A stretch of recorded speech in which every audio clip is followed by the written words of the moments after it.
ಮೊನ್ನೆ D C ಸಾಹೇಬ್ರು ಹೇಳ್ದಂಗೆ ನಾಳೆ 3 ರಾಜ್ಯಗಳ ಸನ್ಮಾನ್ಯ ಮುಖ್ಯಮಂತ್ರಿಗಳು ಬಂದು ಕ್ರಶ್ ಗೇಟ್ ಲೋಕಾರ್ಪಣೆ ಮಾಡ್ತಾ ಇದ್ದಾರೆ. ಸೊ ಈ ಪ್ರಯುಕ್ತ ನಾವು ಎಲಾಬ್ರೇಟ್ ಬಂದೋಬಸ್ತ್ ಮಾಡ್ಕೊಂಡಿದ್ದೀವಿ. ಸುಮಾರು 10 ಸೆಕ್ಟರ್ಸ್ಗಳೇ ಆಗಿದ್ದಾವೆ.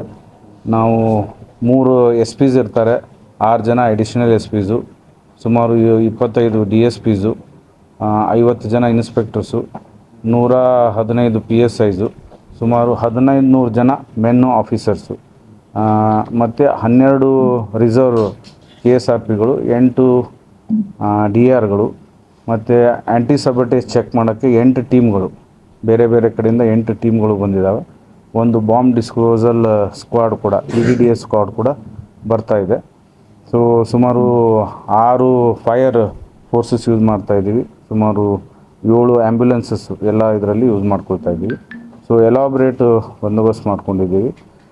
ನನಗೆ ಸಾರ್ವಜನಿಕರಿಗೆ ಮತ್ತು ತಮ್ಮೆಲ್ಲ ತಮ್ಮ ಹೇಳೋದೇನಂತಂದರೆ, ನಮ್ಮ ಕಾನ್ವಾಯ್ ಇದು ನಮ್ಮ ಮುಂಡ್ರಾಬಾದ್ ಸ್ಟೇಷನ್ ಮುಂದ್ಗಡೆಯಿಂದ ರೋಡ್ ಅದು ಸ್ವಲ್ಪ ನಾವು ರೆಸ್ಟ್ರಿಕ್ಟ್ ಮಾಡಿರ್ತೀವಿ.